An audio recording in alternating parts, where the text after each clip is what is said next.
সালামু আলাইকুম রহমতুল্লাহি ওবরাকাতু। আলহামদুলিল্লাহ, আশা করি আপনারা সকলেই ভালো আছেন। দিনী আলোচনায় আপনাদের সবাইকে স্বাগতম। আমাদের এই দিনী আলোচনার আজকের বিষয়বস্তু হবে সাপ্তাহিক ফিকহি মাসাইল। তো আজকে এই সাপ্তাহিক ফিকহি মাসাইলে যে মাসআলাগুলো থাকতেছে সেগুলো হচ্ছে, 1 নম্বরে, মৃত ব্যক্তির মাথায় পাগড়ি পরানো যাবে কিনা। যদি কোনো ব্যক্তি মারা যায় তাহলে তাকে গোসল করিয়ে কাফনের কাপড় পরিয়ে তার মাথায় পাগড়ি পরানো যাবে কিনা। এ প্রশ্নের উত্তর হচ্ছে, মৃত ব্যক্তির মাথায় পাগড়ি পরানো বেদাত, এটা জায়েজ নেই। যদি কেউ এই কাজটি করে থাকে তাহলে বেদাতের কাজ করছে, কারণ মৃত ব্যক্তির মাথায় পাগড়ি পরানো এটা জায়েজ নেই, এটা বেদাত, সম্পূর্ণ বেদাত, স্পষ্ট বেদাত। 2 নম্বর প্রশ্ন, মৃত ব্যক্তিকে যদি 3টি কাপড় দেওয়া সম্ভব না হয় তাহলে 2টি কাফনের কাপড় দেওয়া যাবে কিনা। মৃত ব্যক্তিকে যদি 3টি কাপড়, পুরুষ মৃত ব্যক্তিকে তো 3টি কাপড় দিতে হয়।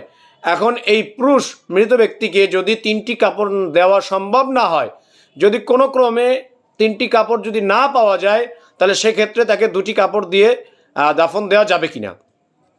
এ প্রশ্নের উত্তর হচ্ছে, 3টি কাপড় যদি দেওয়া সম্ভব না হয় তাহলে 2টি কাপড় দিয়ে 2টি কাফনের কাপড় দিয়ে দাফন দেওয়া যেতে পারে, কোনো অসুবিধা নেই। যদি 3টি কাপড় পাওয়া সম্ভব না হয় তাহলে সেক্ষেত্রে 2টি কাফনের কাপড় দিয়ে তাকে দাফন করা যেতে পারে, কোনো অসুবিধা নেই। যেমন হযরত হামজা রাদিয়াল্লাহু তাআলা আনহুকে শুধুমাত্র একটি কাফনের কাপড় দিয়ে দাফন করা হয়েছিল। হযরত হামজা রাদিয়াল্লাহু তাআলা আনহুকে একটি কাফনের কাপড় দিয়ে কি করা হয়েছিল, দাফন দেওয়া হয়েছিল। তাও এত সংকীর্ণ ছিল যে যদি পায়ের দিক ঢেকে দিত তাহলে মাথার দিক প্রকাশ পেয়ে যেত, খুলে যেত। আবার যদি মাথার দিকে আপনার ঢেকে দিত তাহলে পায়ের দিক খুলে যেত, এতটা সংকীর্ণ ছিল। তো পরবর্তীতে রাসূলুল্লাহ সাল্লাল্লাহু আলাইহি ওয়াসাল্লামের নির্দেশে সাহাবায়ে কেরাম রিদওয়ানুল্লাহি তাআলা আজমাইন তারা মাথার দিককে ঢেকে দিল এবং পায়ের দিক খোলা রাখলো। পরবর্তীতে ওই পায়ে ঘাস দিয়ে ঢেকে দিয়েছিল। তো এই জন্য মৃত ব্যক্তি যদি পুরুষ হয় তাহলে তার যদি 3টি কাপড় দেওয়া সম্ভব, কাফনের কাপড় দেওয়া সম্ভব না হয়, তাহলে 2টি কাফনের কাপড় দেওয়াও যেতে পারে। 3 নম্বর প্রশ্ন, মৃত ব্যক্তি যদি মহিলা হয় তাহলে তার কাফনের কাপড় কয়টা হবে। পুরুষের জন্য তো কাফনের কাপড় 3টি, এবারে মৃত ব্যক্তি যদি মহিলা হয় তাহলে তার কাফনের কাপড় কয়টি হবে।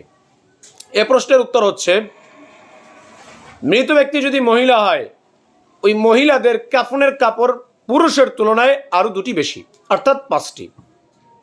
তাকে জামা তো দিবেই, তাকে তো কাফনি দিবে, জামা, এরপরে 2টো চাদরও থাকবে, এরপরে আরও তার সাথে 2টি আরও কাফনের কাপড় তাকে বাড়িয়ে দিতে হবে।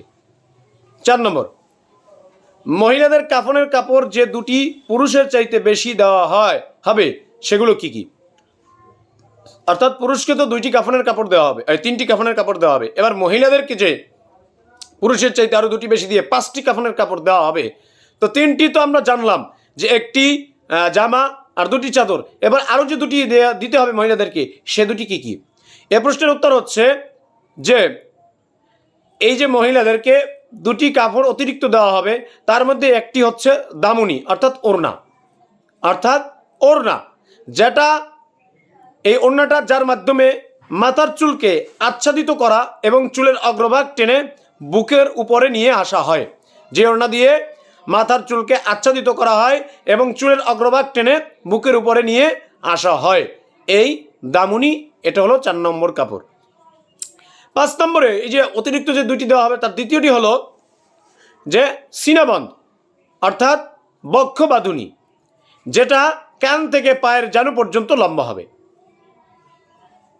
এই সিনাবন্ধ এটা কান থেকে নিয়ে পায়ের জানু পর্যন্ত কি হবে, লম্বা হবে। এই 2টি কাপড়ের কাপড় মেয়ে লোকদের বেলায় বেশি দিতে হবে। তাহলে টোটাল হলো মেয়ে লোকদের কাপড় হচ্ছে 5টা। 5 নম্বর প্রশ্ন, মেয়ে লোকের জন্য 5টি কাপড় না পাওয়া গেলে, যদি 5 কাপড় দেওয়া সম্ভব না হয়, তাহলে কম কাফনের কাপড়ে দাফন দেওয়া যাবে কিনা। অর্থাৎ মেয়ে লোকের তো 5টি কাফনের কাপড়, এখন এই 5টি যদি পাওয়া সম্ভব না হয় তাহলে সেক্ষেত্রে তাকে কিছু কম কাফনের কাপড়ে দাফন দেওয়া যাবে কিনা। এ প্রশ্নের উত্তর হচ্ছে, মেয়ে লোকের জন্য যদি 5টি কাপড় দেওয়া সম্ভব না হয় তবে 3 কাপড়ের মাধ্যমে কাফন সম্পন্ন করতে হবে। 3 কাপড়ের মাধ্যমে কাফন দেওয়া যাবে, কোনো অসুবিধা নেই। এরপরেও নেহায়াত অক্ষমতা অবস্থায়, অর্থাৎ অক্ষম অবস্থায়, যে নেহায়াত একদমই যদি কোনো কাপড় না পাওয়া যায় তাহলে যা মিলবে তা দিয়েই কাফনের কাপড় দেওয়া না, মানে তা দিয়েই কাফনের কাপড় দিয়ে দাফন দেওয়া যাবে। অর্থাৎ অক্ষম অবস্থায় কোনো কাপড় পাইতেছি না, বা একটা পেয়েছি, দুটো পেয়েছি, তাহলে যে অবস্থায় আছে ওই অবস্থায় তাকে কাফনের কাপড় দিয়ে তাকে দাফন দিতে হবে।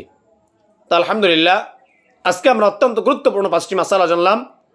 আল্লাহ পাক রব্বুল আলামিন যদি তৌফিক দান করেন, ইনশাআল্লাহ আমরা এই মাসালাগুলোর উপরে আমল করে ইনশাআল্লাহ আমাদের আমলগুলোকে পরিপূর্ণ করব এবং আল্লাহ পাক রব্বুল আলামিন আমাদেরকে এই আমলের দ্বারা নাজাতের ফয়সালা করে দিক। আমিন। আসসালামু আলাইকুম ওয়া রাহমাতুল্লাহি ওয়া বারাকাতুহু।